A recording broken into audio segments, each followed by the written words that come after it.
Race. આના વાર્તા રાજીવ તાંબેના ગમ્મત શાળાના પુસ્તકમાંથી લેવામાં આવી છે.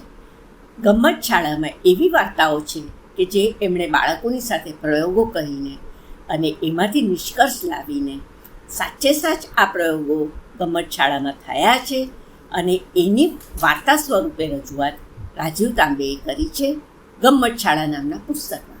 એમાંથી લઈને એનો અનુવાદ પલ્લવી ભટ્ટ હું રજૂ કરું છું અને એમ અનુવાદ પણ મેં જ કર્યો છે. કાલે રાત્રે દાદીમાને બધાની થાળી પીરસી અને કુટુંબના બધા સાથે જમવા બેઠા.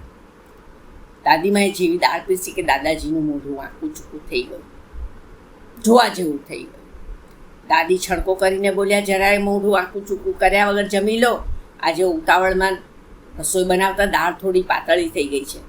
દાદાજીના આંખોના ભવા ઊંચકાયા. શું થોડી પાતળી?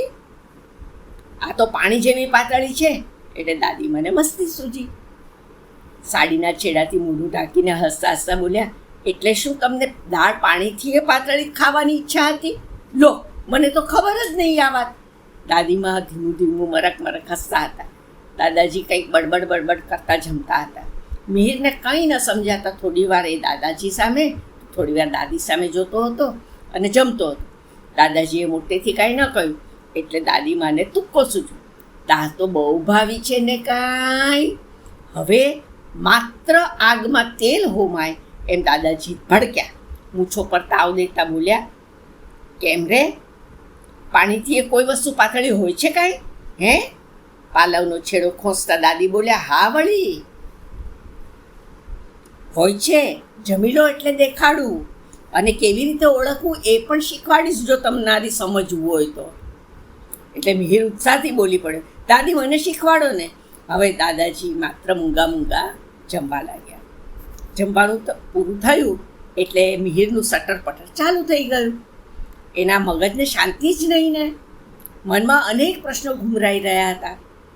પાણી કરતાં ઘટ્ટ દ્રવ્ય હજી ઓળખી શકાય, પણ પાણી કરતાં પાતળું દ્રવ્ય કેવી રીતે ખબર પડે? એ શોધવા કોઈ મીટર લાવવાનું અથવા તો સાધન આપણે લાવવું પડશે કે શું? દાદી તો ફટાફટ જમી અને મિહિરને કહે, જો આજે આપણે તારા દાદાજીને પાણીથી એ પાતળું પ્રવાહી બતાડવાનું છે અને એને કેવી રીતે ઓળખવાનું એ પણ શીખવાડવાનું છે. જો કાલે જ મેં કાચની બાટલીઓને ધોઈને રસોડામાં રાખી હતી. એમાંથી એક જ આકારની 4 સ્વચ્છ બાટલીઓ કાચની લઈ આવ. જા તો. ભીડે તો મમ્મીની મદદથી 4 એક સરખી સમાન આકારની કાચની બાટલીઓ લાવીને ટેબલ ઉપર મૂકી. દાદીએ બધી બાટલીઓ લઈને રસોડામાં ગઈ અને એક બાટલીમાં ભર્યું કેરોસીન, એક બાટલીમાં ભર્યું તેલ, ત્રીજામાં ભર્યું મધ અને ચોથી બાટલીમાં તો તમે જાણો જ છો કે શું ભર્યું હશે.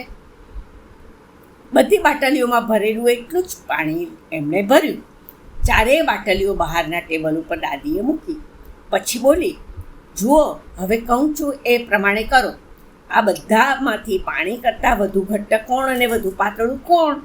દાદાજી ચીડાઈને કહે, આ બધા જ પ્રવાહી પાણી કરતાં જ ઘટ્ટ જ છે અને થોડા ઘણા જાડા જ છે.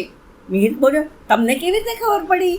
હવે દાદાજી કંઈ પણ બોલે પહેલાં દાદી કહે, ચાલો પ્રયોગ કરીને પુરવાર કરો તો કહું કે તમે સાચા. મિહિર ઉત્સાહથી કહે, હું પ્રયોગ કરીશ. એટલે દાદી કહે, બધા જ કરીએ, આ બધા જ એમાં છીએ. જોજો હા, આપણે એક રેસ લગાડવાની છે. મિહિર ઉતાવળે કહે, રેસ? દાદી ચોક્કસ કોને ક્યાં કરવાનું છે, શું કરવાનું છે, રેસ કઈ રીતે લગાડવાની છે, ક્યાં લગાડવાની છે રેસ? મને કાંઈ ન સમજાય. હસતા હસતા દાદી બોલી, આપણે 4 જણાએ પોતાની સામે આમાંથી એક બાટલી લેવાની. આપણે એક લાઈનમાં ઊભા રહેવાનું. આપણી સામે બાટલીને રાખવાની. બાટલીઓ પણ એક જ સીધી લીટીમાં રહે એવી રીતે ગોઠવવાની. અને પછી દરેકના હાથમાં હું એક એક કાચની ગોટી આપીશ. મમ્મી જજ બનશે અને આપણી સામે ઊભી રહેશે. એ બોલે 1, 2, 3 એટલે આપણે બધાએ એક સાથે ગોટીને ધીરેથી પાણી પ્રવાહીમાં છોડવાની. જેની ગોટી પહેલી તળિયે પહોંચે એનો પહેલો નંબર. અને એ ગોટી રેસ જીતી ગઈ. એટલે કે એ પ્રવાહી સૌથી પાતળું છે અને જે ગોટી તળિયે જતા વાર લાગે તે પ્રવાહી સૌથી ઘટ્ટ છે. દાદાજીએ ઝડપથી પાણીની બોટલી લઈ લીધી. મિહિરે તેલની બાટલી, પપ્પાએ મધની બાટલી અને છેલ્લી બાટલી કેરોસીનની હતી તે દાદીમાએ લીધી. દાદીમાની કેરોસીનની બાટલીમાંથી વાસ આવતી હતી એટલે દાદાજીએ મોઢું મચકોડ્યું. દાદી હસીને કહે, થોડી વાર પછી એક માણસ એકદમ પાતળો પડી જશે. હા, બાટલીમાંનું પ્રવાહી સ્થિર થાય ત્યાં સુધી બધાએ રાહ જોઈ. પછી મમ્મીએ કહ્યું, 1, 2, 3.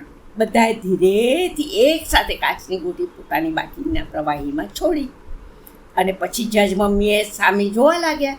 મમ્મીએ પરિણામ જાહેર કર્યું. નંબર 1 દાદીમા, નંબર 2 દાદાજી, નંબર 3 મિહિર, નંબર 4 પપ્પા. એટલે મિહિર તો કહે, અરે વાહ, મને જ જોઈએ પહેલો નંબર. એટલે દાદીએ મિહિરને સમજાવતા કહ્યું, જો મિહિર, કેટલાક પ્રવાહી રેડતા આપણને વાર લાગે છે જ્યારે કેટલાક પ્રવાહી જલ્દી રેડાઈ જાય છે, કારણ કે દરેક પ્રવાહીની ઘનતા અલગ અલગ છે. એટલે એમાં પડનાર વસ્તુનો વિરોધ જુદો જુદો હોય છે. દરેક બધાની ઘનતા એકસરખી હોતી જ નથી. એટલે દરેક પ્રવાહીનો એમાં પડનાર વસ્તુનો વિરોધ જુદો જુદો હોય છે. એને વહન વિરોધ કહેવાય અથવા તો વિસ્કોસિટી ઇંગ્લિશમાં. આમ કેરોસીન પાણી કરતાં પાતળું તો તેલ પાણી કરતાં જાડું છે. મધ સૌથી જાડું.